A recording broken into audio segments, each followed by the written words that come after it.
Halo Sobat Matematika, di video sebelumnya, kita telah berkenalan dengan keluarga besar bangun ruang, dari kubus yang kokoh hingga bola yang sempurna. Kita telah melihat kode matematika yang mendefinisikan mereka. Namun, dunia nyata jarang sekali sesederhana itu. Pertanyaan sebenarnya bukanlah apa nama bentuk ini, melainkan mengapa bentuknya seperti ini? Apakah ini bentuk yang paling efisien? Selamat datang di Bangun Ruang Lanjutan. Hari ini, kita akan berpikir seperti seorang insinyur. Kita akan menggunakan dua alat ukur utama, volume dan luas permukaan, untuk membandingkan berbagai bangun ruang dan memahami mengapa sebuah kaleng minuman berbentuk tabung, bukan kotak. Dua keluarga besar dan kode mereka. Untuk memahami perbandingan, mari kita kelompokkan bangun ruang ke dalam dua keluarga utama berdasarkan karakteristiknya. Keluarga prismatik. Bentuk yang konsisten. Keluarga ini memiliki alas dan tutup yang identik serta sisi yang tegak. Ciri khas mereka adalah volumenya dihitung dengan rumus universal. Pi sama dengan luas alas dikali T, tinggi. Kubus dan balok, prisma segi 4. Ini adalah anggota paling dasar. Jika sebuah balok punya alas P dikali L, maka volumenya adalah Pi sama dengan P dikali L dikali T. Prisma segitiga. Jika alasnya adalah segitiga dengan luas A segitiga, maka volumenya adalah Pi sama dengan A segitiga dikali T. Tabung, prisma lingkaran. Jika alasnya adalah lingkaran dengan luas Pi dikali R kuadrat, maka volumenya adalah Pi sama dengan Pi dikali R kuadrat dikali T. Keluarga piramida. Bentuk yang meruncing. Keluarga ini memiliki sebuah alas dan sisi-sisi yang bertemu di satu titik puncak. Mereka memiliki kode pengali yang ajaib, yaitu sepertiga. Rumus volume universalnya adalah Pi sama dengan sepertiga dikali luas alas dikali T. Limas. Jika alasnya persegi dengan luas S kuadrat, maka volumenya Pi sama dengan sepertiga dikali S kuadrat dikali T. Kerucut. Jika alasnya lingkaran dengan luas Pi dikali R kuadrat, maka volumenya Pi sama dengan sepertiga dikali Pi dikali R kuadrat dikali T. Hubungan ini luar biasa. Volume sebuah kerucut selalu tepat, sepertiga dari volume tabung dengan alas dan tinggi yang sama. Volume versus luas permukaan. Pertarungan efisiensi.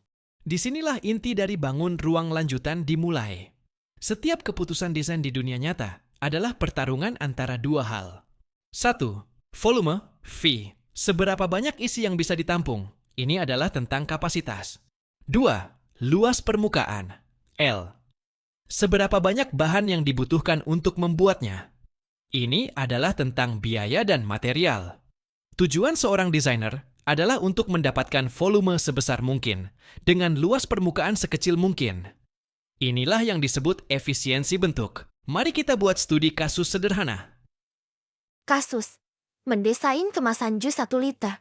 1 liter sama dengan 1000 cm kubik. Jadi, kita butuh sebuah kemasan dengan V sama dengan 1000 cm kubik. Mana yang lebih efisien antara balok, kotak, dan tabung, kaleng? Opsi 1. Kotak jus, balok. Misalkan, kita desain sebuah kotak berbentuk kubus, karena kubus adalah balok paling efisien. V sama dengan S pangkat 3 sama dengan 1000 cm kubik. Maka, panjang sisinya S sama dengan akar pangkat 3 dari 1000 sama dengan 10 cm. Berapa bahan yang dibutuhkan? Kita hitung luas permukaannya. L sama dengan 6 dikali S kuadrat, sama dengan 6 dikali 10 kuadrat, sama dengan 6 dikali 100, sama dengan 600 cm persegi. Jadi, kita butuh 600 cm persegi karton. Opsi 2. Kaleng jus, tabung. Untuk volume yang sama, yaitu V sama dengan 1000 cm kubik. Perhitungan dimensi tabung yang paling efisien akan menghasilkan luas permukaan sekitar 554 cm persegi. Kesimpulan kasus. Untuk menampung isi yang sama, 1000 cm kubik, kaleng membutuhkan bahan lebih sedikit, 554 cm persegi, dibandingkan kotak, 600 cm persegi. Tabung lebih efisien daripada balok. Penerapan di dunia nyata. Sekarang kita bisa menjawab pertanyaan awal. Mengapa kaleng minuman berbentuk tabung? Efisien. Seperti yang kita hitung, tabung membutuhkan lebih sedikit aluminium dibandingkan kotak untuk volume yang sama. Ini menghemat biaya produksi. Kekuatan. Bentuk melengkung pada tabung mampu menahan tekanan dari minuman berkarbonasi secara merata, jauh lebih baik daripada sisi datar pada kotak. Ergonomis, lebih nyaman dipegang. Lalu kenapa masih ada kotak susu? Karena kotak, balok sangat efisien dalam hal penyimpanan dan pengiriman. Mereka bisa disusun rapat tanpa ada ruang kosong, tidak seperti tabung. Setiap bentuk memiliki kelebihan dan kekurangannya. Bola adalah bentuk paling efisien dari semuanya. Volume terbesar, luas permukaan terkecil, tetapi tidak praktis untuk diproduksi dan disimpan.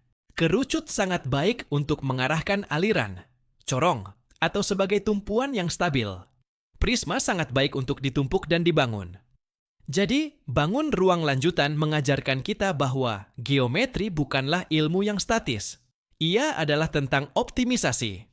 Ini adalah dialog konstan antara berapa banyak yang bisa dimuat dan berapa biayanya.